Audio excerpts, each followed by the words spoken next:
Vamos aqui falar sobre a segurança ou a insegurança pública do nosso Brasilzão. Nós já dissemos aqui que o número de feminicídios bateu recorde pelo 4º ano consecutivo.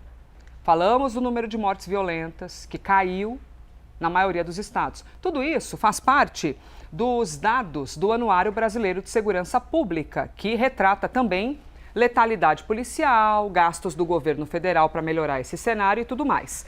Para que a gente possa avançar o olhar, nós estamos aqui com David Marques, que é gerente de programas do Fórum Brasileiro de Segurança Pública. Ele, Jonas Maia, também aparecendo aqui em tela comigo. Eli, bem-vindo aqui à nossa conversa. David, obrigada, por topar essa entrevista. Bom dia, Elisa, bom dia, Jonas, e a todo mundo que nos assiste. Eu quero começar destacando aqui com você, David, para te fazer uma pergunta e uma dúvida genuína sobre essa categorização de feminicídios. Até vou aproveitar que o material de vocês, que é excelente, é uma sopa de letrinhas se a gente diminui o zoom. Tem muito dado importante, mas eu vou dar um zoom aqui. Anuário Brasileiro de Segurança Pública, só naquilo que diz respeito a feminicídios, tá? Então, 1.571 mulheres morreram em 2025. Enquadradas no feminicídio. 96% dos casos, quem cometeu? Homem. Entre o feminicídio, 65% mulheres negras. 56% entre 25 e 44 anos. 62 foram mortas dentro de casa. David, existe uma violência que fica escondida das calçadas, das ruas. Então eu quero te ouvir sobre isso. Essa violência contra a mulher, que ela aparece muito mais dentro de casa. E avançando nisso, quando a gente fala sobre morte violenta, que vocês têm um dado também de morte violenta, o que diferencia a morte violenta do feminicídio em si? Ou o feminicídio também entra em morte violenta? Sim.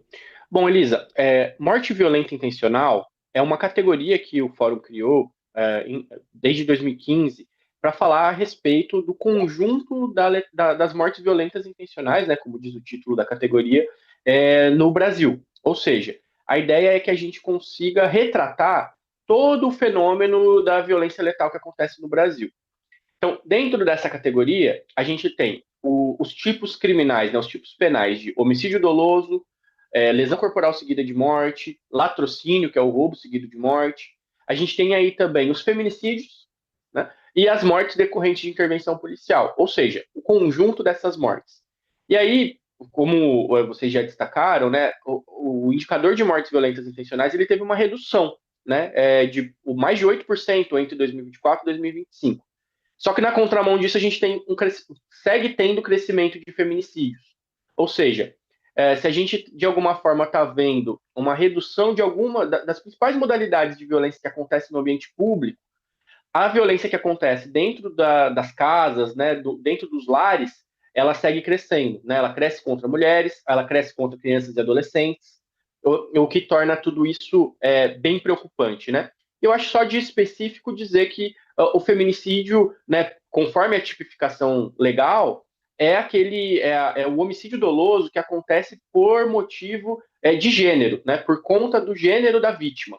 Então, esses dados retratam principalmente o maior volume dentro do feminicídio é o que se pode chamar de feminicídio íntimo, que é justamente aquele que acontece dentro de a partir de um relacionamento ou a partir do fim de um relacionamento. Então, atuais companheiros, ex-companheiros que geralmente estão envolvidos como autoria, né, como autores desses crimes. Então, por exemplo, um latrocínio, que é o roubo seguido de morte, cometido contra uma mulher, isso é um crime violento. Ele não se enquadra exatamente no crime que tem uma relação passional, é isso?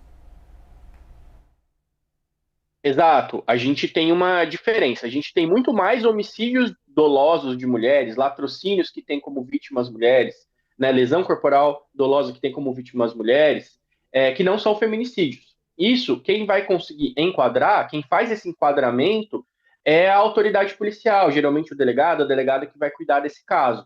E ele consegue fazer isso observando os elementos que estão à disposição, né? Então, por exemplo, alguns casos famosos de feminicídios têm como consequência, né, o autor, ele comete o homicídio, comete o feminicídio contra a esposa, contra a ex-esposa, e na sequência se suicida. Esse é um caso bem típico, né, de feminicídio. Então, tem elementos suficientes para dizer que esse caso decorre desse relacionamento, né, ou do fim desse relacionamento. Já um caso, por exemplo, de um latrocínio, que você tem ali, por exemplo, a tentativa de roubo do celular da pessoa, e aí a consequente né, que a mulher se torna vítima de homicídio por conta, né, dessa situação do roubo, esse caso ele é enquadrado como um latrocínio, não como um feminicídio, porque o que motivou a violência letal, né, não era a condição de gênero da mulher, e sim a questão do crime patrimonial.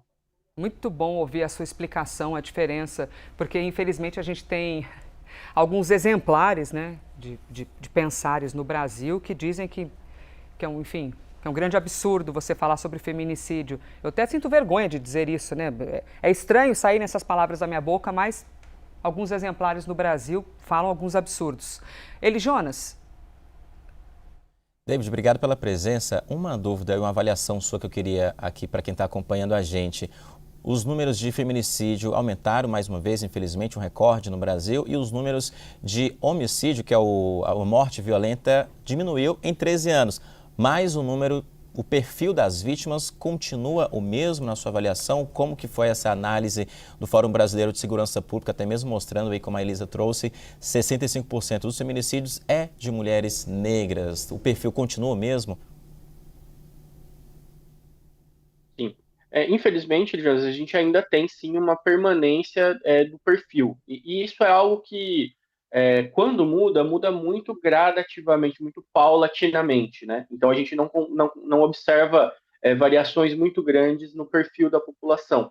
E isso porque assim, as causas subjacentes dessa violência são causas que estão ligadas a fatores mais estruturais da sociedade brasileira, né?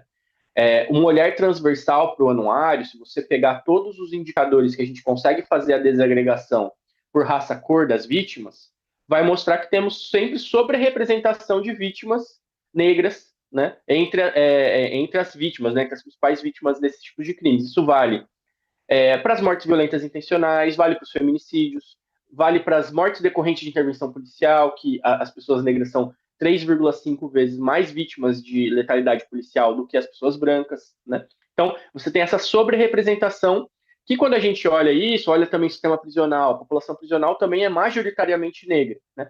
Isso, em grande medida, decorre das vulnerabilidades acumuladas por esse grupo populacional no Brasil, que está muito ligado à estrutura social brasileira, né? Ao racismo estrutural que ainda permeia, infelizmente, né, a formação social brasileira. Então, isso não se manifesta apenas na segurança pública, isso se manifesta nos indicadores de políticas públicas relacionados à educação, à saúde, à moradia, trabalho, emprego e renda, né? Em todos esses aspectos a gente consegue verificar essa desigualdade racial. E na segurança pública não é diferente, infelizmente tem essa dramaticidade de que isso a gente vê nas vítimas, né? Então a população negra está muito mais suscetível, ela está muito mais vulnerável à violência letal desses tipos do que a população não negra no nosso país, infelizmente.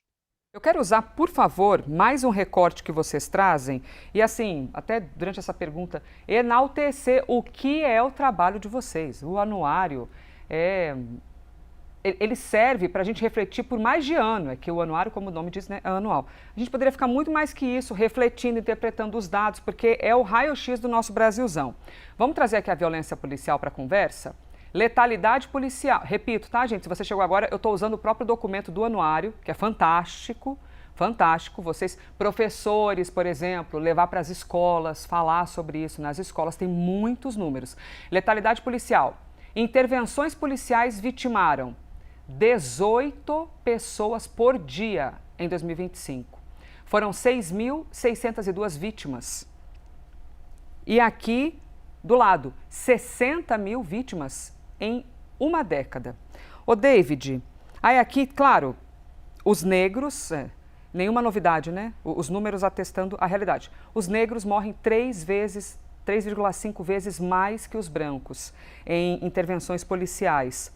A nossa polícia continua violenta? Porque cometer um crime, você não tem que abraçar quem cometeu um crime. Ah, não, tudo bem, você está perdoado. Cometeu um crime, o básico é você vai preso, aí você é julgado, aí você vai para um sistema prisional. Mas no Brasilzão a gente tem bastante daquilo que é a polícia sendo a justiça, né? Matando logo a pessoa. Continua aumentando esse número. Exatamente, Elisa. Infelizmente, a gente, nesse recorte anual de 2025, a gente consegue perceber que a gente atinge o número mais baixo da série histórica das mortes violentas intencionais desde 2012. Ao mesmo tempo, a gente, né, tem essa alta de feminicídios, que também é o número mais alto, e ao mesmo tempo a gente tem o número mais alto de mortes decorrentes de intervenção policial, né? No caso do recorte de letalidade policial também, né, atingindo aí recordes sucessivos a cada ano. E o que a gente percebe fazendo uma análise, por exemplo, quando a gente pega esse recorte justamente que você está exibindo, quais são os estados que concentram as maiores taxas? Amapá, Bahia e Sergipe. Amapá e Bahia têm, nas últimas 2 ou 3 edições do anuário, têm aparecido nessa posição, né? Simultaneamente com as taxas mais altas de mortes violentas intencionais e de letalidade policial, ao mesmo tempo, né? Então, se a gente reflete sobre os contextos específicos, né, da letalidade policial, ela não se dá da mesma forma em todos os estados, né? Isso tem muito a ver com opções político-institucionais que a gente verifica mais concentradas em alguns lugares, né? Então, o caso da Bahia é muito representativo, do Amapá é muito representativo, né? O estado de São Paulo, o estado do Rio de Janeiro, o estado de Goiás, mais recentemente o estado do Paraná. Então, esses estados se caracterizam por taxas de letalidade policial muito alta há muito tempo, né? É diferente de outros estados brasileiros, Distrito Federal, Minas Gerais, que tem taxas mais baixas, né? Então, a gente consegue perceber essa desigualdade, essa diversidade da forma da atuação da polícia, geralmente da polícia militar, né? A gente sabe, de fato, que existe um desafio muito grande no Brasil com relação, por exemplo, ao enfrentamento do crime organizado, né? Mas o que a gente tem visto é que, ano após ano, a polícia bate recordes de letalidade policial e nem por isso a gente tem uma diminuição da importância do crime organizado. Pelo contrário, nesse período o crime organizado só se fortaleceu, né? E, inclusive, o crime organizado ele se fortalece justamente nessas brechas que o Estado tem, né? Ou muitas vezes sobre a atuação de agentes públicos, inclusive de policiais, né? A gente tem atualmente várias investigações, por exemplo, né, no Rio de Janeiro, essas investigações chegam até a Assembleia Legislativa, né? No estado de São Paulo, elas têm avançado sobre atores ligados à Polícia Militar, né? Ou seja, o controle do uso da força da polícia é talvez o exemplo mais acabado de como você faz um saneamento institucional, ou seja, você mantém a integridade da polícia. Uma polícia que mata mais, ela não é uma polícia mais eficiente. Na verdade, ela é uma polícia que tem mais problemas de controle, por mais difíceis que sejam, né, os desafios que essa polícia está enfrentando no contexto local. Então, eu acho que uma boa discussão é como a gente eleva a qualidade da política pública de segurança para, em 2 vertentes principais, retomar de fato o controle territorial sobre áreas, sobre bairros, regiões de cidades que hoje estão sob domínio, né, da governança criminal, do crime organizado, né, que é muito importante, mas não se resolve com a polícia que sobe o morro, a polícia que desce o morro, né? Isso não resolve. E, por outro lado, que a gente consiga atuar com mais inteligência com relação ao crime organizado. A Operação Carbono Oculto em São Paulo, por exemplo, evidenciou o quanto que o crime organizado consegue se infiltrar, por exemplo, em cadeias e mercados legais, combustível, né, nas fintechs, né, e isso não se resolve com letalidade policial, né, nada se resolve com letalidade policial. Então, na verdade, a gente tem que tratar a política de segurança pública de uma forma mais abrangente, né, falar de polícia civil, falar de polícia federal, falar de articulação, que é algo que hoje está muito fora do centro do debate político, né, a gente tem que falar, tem que deixar a polícia fazer o trabalho dela, a polícia letal é a polícia que vai resolver o nosso problema. E ano após ano os indicadores mostram que não é o que tem acontecido. Eli Jonas? David, nessa pegada ainda, nesse gancho de letalidade policial, a gente que acompanha a segurança pública há algum tempo sabe que há resistência em alguns estados às câmeras corporais nos uniformes de policiais, alguns que vão inclusive em operações policiais e que infelizmente acabam em mortes, dos 2 lados inclusive. Na sua avaliação, há uma resistência até em investimento também dos estados para comprar essas câmeras e, com essas câmeras em funcionamento, esses números poderiam ser mais baixos?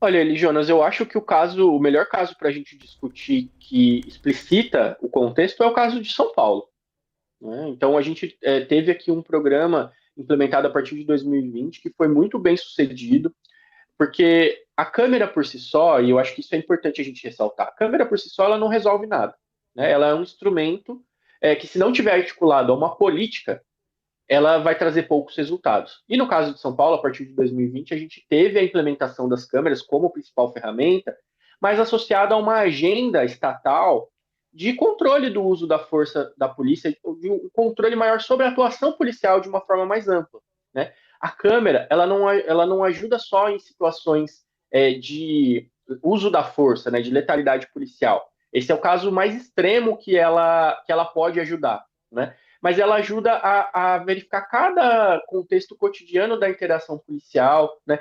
Se a atuação desses policiais está respeitando, por exemplo, aos programas de policiamento que são determinados, né?